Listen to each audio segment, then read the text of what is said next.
ተራ መስሎ የምናልፈው የሰውነት መደንዘዝ ለካስ የአእምሯችን ድንገተኛ የጥንቃቄ ደውል ነበረ። ሰላም ጤና ይስጥልኝ የጤና ጉዳይ ቻናል ቤተሰቦቼ እንደምን አላችሁ? ብዙዎቻችን በግራ ጎናችን ከራስ እስከ እግር የሚሰማን መደንዘዝ እንደ ተራ የደም መዘዋወር ችግር ወይም በረጅም ሰዓት አቀማመጥ የሚመጣ ቁርጥማት አድርገን እናስበዋለን።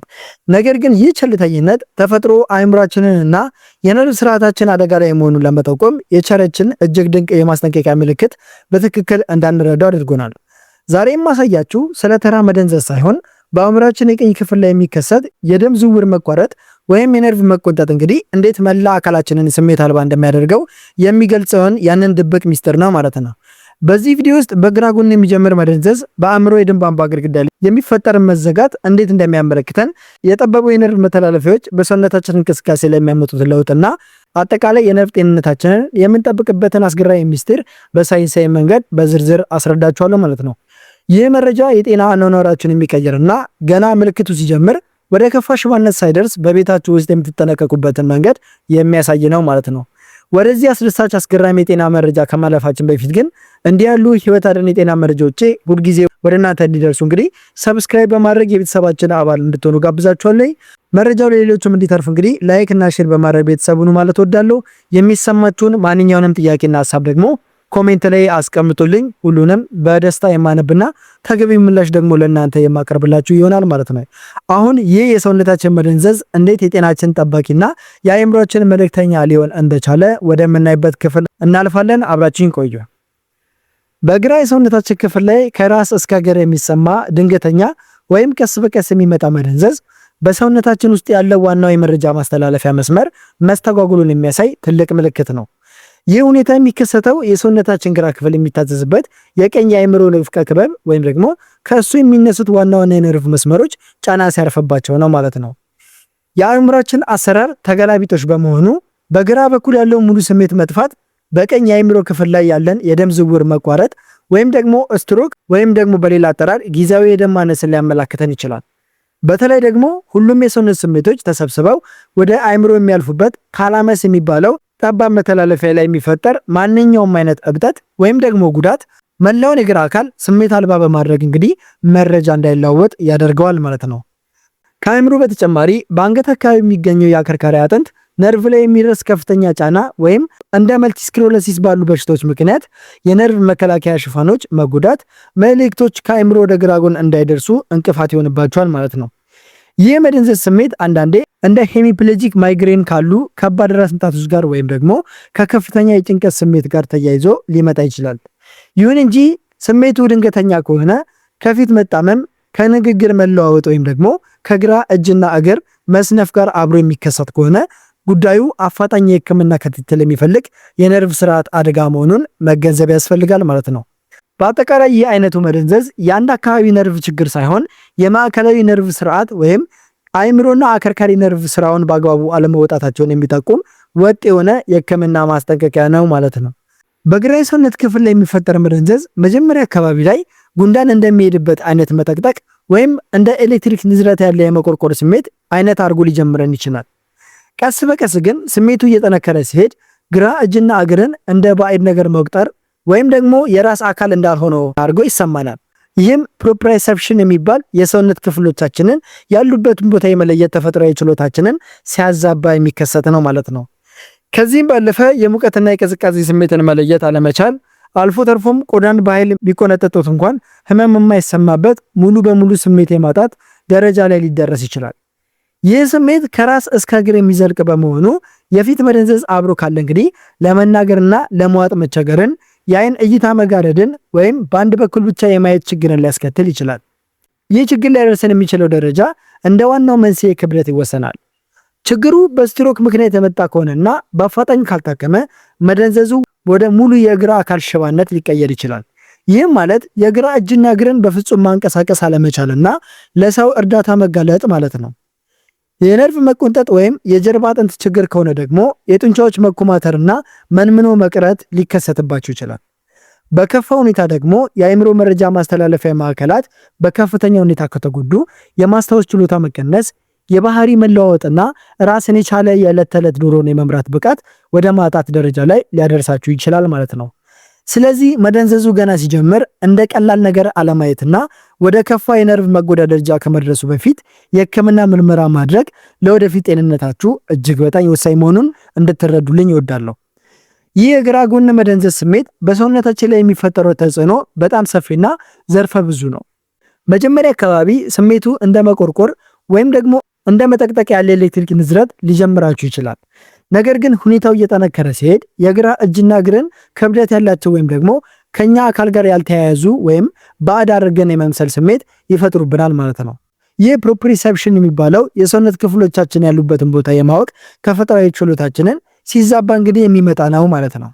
በዚህ ምክንያት እንግዲህ ደረጃዎችን ለመውጣት ነገሮችን በእጅ ለመጨበጥ ወይም ደግሞ በተመጣጣኝ ሁኔታ ለመራመድ መቸገር ይከሰትብናል። በተጨማሪም የሙቀትና ቅዝቃዜ ስሜትን መለየት ስለሚያቅታችሁ እንግዲህ ሳታውቁት ለቃጠሎ ወይም ደግሞ ለጉዳት ልትገለጡ ትችላላችሁ ማለት ነው። ይህ ችግር ሊደርስ የሚችለው የመጨረሻ ደረጃ እንደ መንስኤው ክብደት ይወሰናል። ችግሩ በቀኝ የአእምሮ ክፍል ላይ በደረሰ የደም ዝውውር መቋረጥ ወይም ስትሮክ የመጣ ከሆነ መደንዘዙ በፍጥነት ወደ ሄምፕሌጊያ ወይም ደግሞ የግራ ጎን ሙሉ በሙሉ ሽባ መሆን ሊያመራ ይችላል። በዚህ ደረጃ ላይ የግራ እጅና እግርን በፍጹም ማንቀሳቀስ አለመቻል፣ የፊት ገጽታ መዛባትና የመናገር ብቃት ማጣት ይከሰትባቸዋል። በሌላ በኩል ደግሞ ችግሩ ከነርቭ መቆንጠጥ ወይም ደግሞ ከአከርካሪ አጥንት ጉዳት ጋር የመጣ ከሆነ የጡንቻዎች መንምኖ መቅረት ወይም መዝል አትሮፒና ስር የሰደደ የነርቭ ህመም ሊከሰትባቸው ይችላል ማለት ነው። በከፋ ሁኔታ ደግሞ የአእምሮ መረጃ ማስተላለፊያ ማዕከላት በቋሚነት ከተጎዱ የዕለት ተዕለት ኑሮን በራስ የመምራት ችሎታ በማጣት ለሰው እርዳታ እስክትጋለጡ ድረስ እዚህ ደረጃ ላይም ልደርሱ ትችላላችሁ ማለት ነው። ይህ የግራ ጎን መደንዘዝ ችግር ከተከሰተ በኋላ የማስተካከያ ሂደቱን ለመጀመር የሚከተሉትን ወጥና ቅድመ ተከተላዊ እርምጃዎች መከተል ወሳኝ ነው ለእናንተ። ሂደቱ የሚጀምረው ችግሩን በትክክል ከመለየት አንስቶ እስከ አካላዊ ተሃድሶ ድረስ ይዘልቃል። የመጀመሪያውና ዋነኛው እርምጃ የችግሩን መንጫ መለየት ነው። መደንዘዙ በድንገት የመጣ ከሆነ በአቅራቢያ ወደሚገኝ ሆስፒታል በመሄድ እንደ ሲቲ ስካን ወይም ደግሞ ኤምአርአይ ያሉ የአእምሮ ምስል ምርመራዎችን ማድረግ ይገባቸዋል ማለት ነው። እነዚህ ምርመራዎች በቀኝ የአእምሮ ክፍል ላይ የደም መርጋት፣ የደም መፍሰስ ወይም ደግሞ እብጠት መኖሩን በግልጽ ያሳያሉ። በተጨማሪም የደም ግፊት፣ የደም ስኳርና የኮሌስትሮል መጠንን በመለካት ለነርቭ መጎዳት ወይም ለደም ስር መጥበብ መንስኤ የሆኑ ሁኔታዎችን መለየት ሂደቱን ለመጀመር መሰረታዊ ናቸው ማለት ነው። አንዴ ግን የችግሩ መንስኤ ከታወቀ በኋላ የህክምና ሂደቱ እንደየሁኔታው ይለያያል። መንስኤው የደም መርጋት ወይም ስትሮክ ከሆነ የረጋውን ደም የሚያቀልጡ ወይም የደም ዝውውርን የሚያሳልጡ መድኃኒቶች ወዲያውኑ እንዲሰጧቸው ይደረጋል።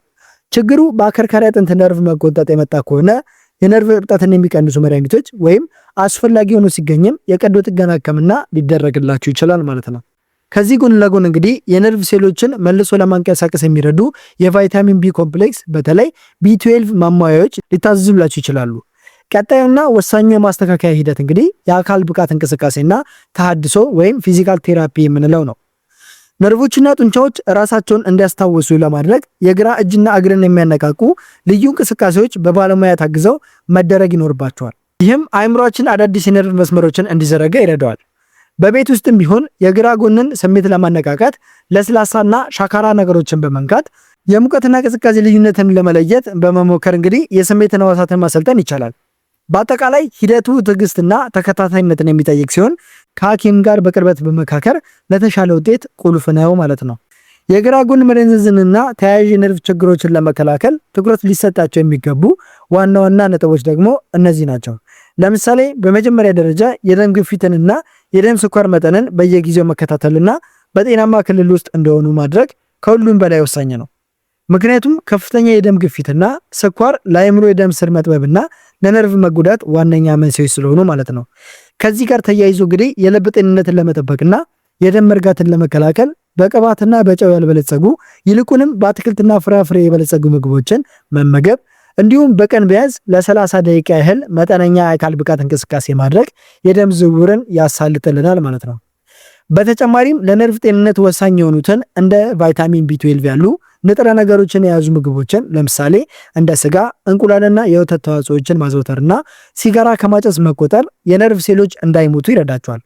በመጨረሻም የአንገትና የጀርባ አጥንት ነርቮች እንዳይቆነጠጡ እንግዲህ ሁልጊዜም ቢሆን ስንቀመጥም ሆነ ስንቆም የሰውነት አቀማመጣችንን ቀጥ ያለ መሆኑን ማረጋገጥና ከመጠን በላይ የሆኑ ጭንቀትን በበቂ ረፍትና በመዝናናት መቆጣጠር ለዘላቂ መከላከያነት ይጠቅሙናል ማለት ነው።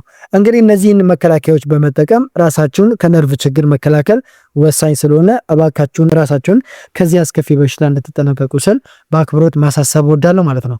ክቡራትና ክቡራን፣ በብዙዎች ዘንድ እንደ ተራ ድካም ወይም ጊዜያዊ ስሜት ብቻ ተቆጥሮ ትኩረት ሳይሰጠው የታለፈው የግራ ጎን መደንዘዝ በአእምሯችን ጤናና በነርቭ ስርዓታችን ጥንካሬ ላይ ስላለው ዘርፈ ብዙ ምስጢር የነበረን ቆይታ ይህንን ይመስል ነበረ።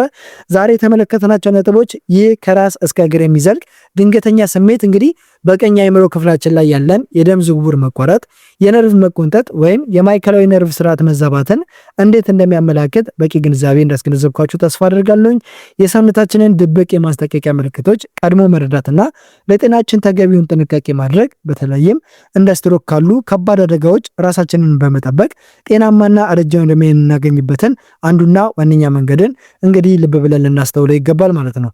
በዛሬው ውይይታችን ላይ ያላችሁን አስተያየት እንዲሁም በሌላ የጤና ርዕሰ ጉዳይ እንድንወያይ የምትፈልጉት ጥያቄና ሀሳብ ካላችሁ ኮሜንት ሴክሽን ላይ አስቀምጡልኝ። ሁሉንም ጥንቃቄ በተሞላበት መንገድ አንብቤ ተገቢ ምላሽ ለእናንተ የማደርስላችሁ ይሆናል ማለት ነው። አሁንም ቢሆን የተለያዩ ጥያቄ ካላችሁ እንድታቀርቡ መንገዱ ክፍት ነው። ይህ ህይወት አድን መረጃ ደግሞ ለብዙዎች ደርሶ የሰዎችን ግንዛቤና የነርቭ ጤና ሊያሻሽል ስለሚችል ሼር ማድረጋችሁን አትርሱ ማለት ትወዷለኝ። በሚቀጥለው ዝግጅታችን ሌላ ጠቃሚ የጤና መረጃ ይዤላችሁ እስከመለስ ድረስ በያላችሁበት ሰላምና ጤና ለእናንተ ይሁን ብዬ ተመኘው። ሰላም ሁኑ።